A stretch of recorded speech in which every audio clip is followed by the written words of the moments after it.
আসসালামু আলাইকুম রহমতুল্লাহি ওয়া বারাকাতুহু। তো কেমন আছেন আপনারা সবাই? তো আমরা আজকে গুণান্তর ধারার এর আগে সমান্তর ধারার অনেক ম্যাথ পড়িয়েছি। তো আজকে আমরা নিয়ে আসলাম গুণান্তর ধারা। তো গুণান্তর ধারা দেখবো আমরা সূত্রগুলা। দেখো যে গুণান্তর ধারার মাত্র দুইটা সূত্র, একটা সমষ্টি নির্ণয়ের সূত্র আর একটা হচ্ছে পদ নির্ণয়ের সূত্র। এই দুইটা সূত্র দিয়ে গুণান্তর ধারা শেষ। সো অনেক স্টুডেন্ট আছে যে গুণান্তর ধারা পারি না, গুণান্তর ধারা খুব কঠিন, এরকম অনেক কথা শুনি। আসলে গুণান্তর ধারা কিন্তু কোনো কঠিন নয়। গুণান্তর ধারা একটা সমান্তর ধারার চেয়েও আমি মনে করি সহজ। কারণ দুইটা সূত্রের সঠিক ব্যবহার জানলেই গুণান্তর ধারা শেষ। তো দেখো গুণান্তর ধারা, এই যে n-তম পদ, গুণান্তর ধারার n-তম পদ, n-তম পদ কি a আর n-1। এটা কি, এটা হচ্ছে প্রথম পদ, আরটা হচ্ছে কি, এটা হচ্ছে প্রথম পদ, আর আর হচ্ছে সাধারণ অনুপাত। তারপর এখন হচ্ছে কি গুণান্তর ধারার সমষ্টি Sn is equal to a into r to the power n minus 1 divided 1 minus r। এটা একটা সূত্র। আর একটা হচ্ছে কি Sn is equal to a into 1 minus r এর উপর n divided 1 minus r। এখন দুইটা সূত্র, সমষ্টি সূত্র কয়টা? দুইটা। এখন এই দুইটা সূত্র আমরা কোন সময় অ্যাপ্লাই করব সেটা আমরা দেখব।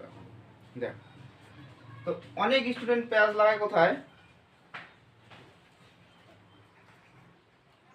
তো দেখো এখন আমরা প্রত্যেকটারে একটা করে एग्जांपल দেখব। তাহলে এখন দেখো এখানে a, এটা কি a সমান কি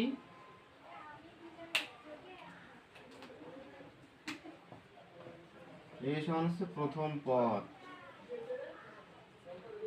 আর rটা কি সমান্তর ধারায় ছিল d, dটা ছিল কি সাধারণ অন্তর, আর এখানে আসছে কি r, rটা কি এখানে সাধারণ অনুপাত।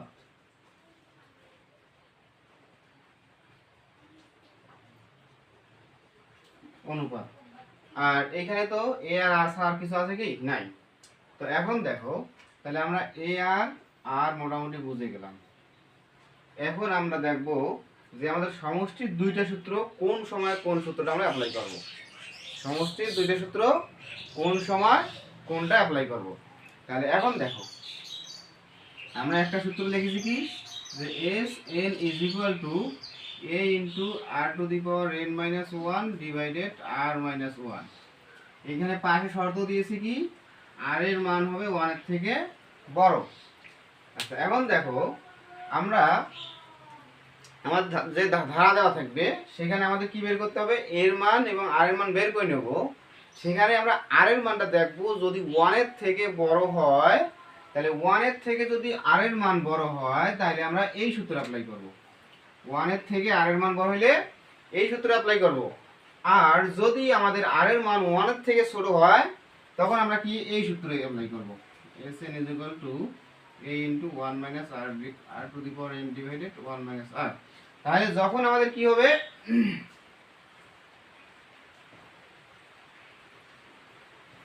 r এর মান কি হবে 1 এর থেকে ছোট হবে তখন আমরা কি এই সূত্র অ্যাপ্লাই করব। তো আশা করি তোমরা সূত্র কোথায় কোনটা অ্যাপ্লাই করতে হবে সেটা বুঝে গেছো। তো আমরা তারপর আরেকটা করে एग्जांपल দেই তোমাদের ক্লিয়ার হওয়ার জন্য। মনে করো তোমাকে বললো এরকম একটা ধারা দিল 2 4 8 ডট ডট ডট, ধারাটির ষষ্ঠ পদ কত? ধারাটির ষষ্ঠ পদ কত, অর্থাৎ 6তম পদ কত? ধারাটির 6তম পদ কত? তাহলে আমরা কি করব, আমাদের এখানে n এর মান আছে না, এই যে প্রথম পদ a সমান কত 2। আর সাধারণ পদ বের করার নিয়ম কি, সাধারণ অনুপাত বের করার নিয়ম কি? দ্বিতীয় পদকে আমরা ভাগ দেব প্রথম পদ দিয়ে। কোন পদকে কোন পদ দ্বারা ভাগ দেব? দ্বিতীয় পদকে প্রথম পদ দ্বারা ভাগ দেব।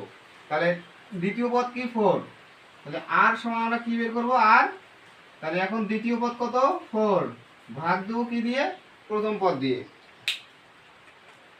তাহলে প্রথম পদ কত 2, তাহলে কত হচ্ছে 2। তাহলে r এর মান কত পাইছি আমরা? r এর মান পাইছি 2।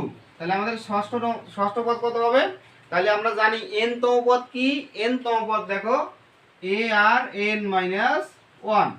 তাহলে আমরা এখন 6তম পদ বের করব, মনে করো 6তম পদ। তাহলে কি হবে, সূত্রটা কি, এ আর এন, এন কত, কয়তম, 6তম, অর্থাৎ এন এর মান কত, 6। তাহলে এখানে আমরা 6 - 1 দেব, ঠিক আছে। তাহলে এখন এর কত, এ কত পাইছি 2, আর কত পাইছি 2, আর এখানে কত হবে 6 - 1, তাহলে কত 5, 2 ইনটু, তাহলে 2 এর উপর 5 দিলে কত হয় 32 মেবি। তাহলে এখানে হচ্ছে 64। তাহলে এই দেখো আমরা পেয়ে গেলাম যে আসলে ষষ্ঠ পদটা কত, 64। তোমরা আশা করি বুঝতে পারছো এনতম পদের সূত্র এবং ওই সূত্রটা কিভাবে অ্যাপ্লাই করতে হবে। তাহলে এখন দেখো আমরা ওই জায়গায় এই সূত্র, সমষ্টি সূত্র অ্যাপ্লাই করব। ওই ম্যাথে আমরা কি করব, যে সমষ্টির সূত্র অ্যাপ্লাই করব। এখন তোমাকে যদি বলা হয়, ওই যে কি দিছিলাম অঙ্কটা, যে 2 + 8 4 + 8 ডট ডট ডট, এখানে যদি বলে যে 6তম পদের, 6টি পদের সমষ্টি কত, 6টি পদের, 6টি পদের সমষ্টি কত।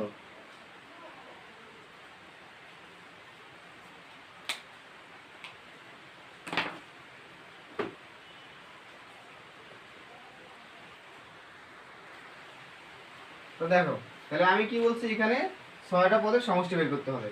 তাহলে এখন দেখো আমাদের এখানে এর মান কত ছিল 2, আর আর এর মানও কত ছিল 2। তাহলে আর এর মানটা দেখো দেখি, আর এর মানটা কি 1 এর থেকে ছোট না বড়, তাহলে অবশ্যই 1 এর থেকে বড়। তাহলে এখানে আমরা কোন সূত্র অ্যাপ্লাই করব, এই যে 1 এর থেকে বড়, কোন সূত্রে দেখো তো, 1 এর থেকে বড়, তার মানে এই সূত্রে অ্যাপ্লাই করব কিনা। হ্যাঁ, তাহলে এখন দেখো, তাহলে এস এন অর্থাৎ এস 6, 6টি পদের সমষ্টি কি হবে, তাহলে এ, এ কত, আমি লিখি আগে, এ আর S N is equal to a into r to the power n minus 1 r minus 1।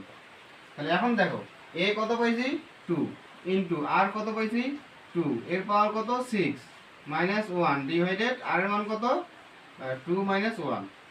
এখন দেখো 2 দিয়ে থেকে একবার দিলে 1, নিচে 1 এর কোনো ইয়ে আছে, যদি কোনো সংখ্যা আমরা 1 দিয়ে ভাগ করি ওই সংখ্যা হয়, এই জন্য নিচে আর 1 দিলাম না। তাহলে এখন দেখো এখানে কত, 2 এর উপর 6 দিলে কত হয়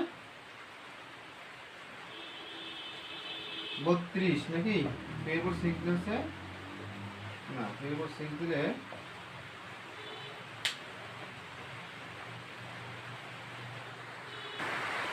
তাহলে দেখো 2 এর উপর 6 দিলে কত 64 মাইনাস 1, তার মানে এখানে কত 63, 2 গুণন 63, তাহলে কত হচ্ছে 126। এই যে আমাদের অ্যান্সার। তাহলে আশা করি তোমরা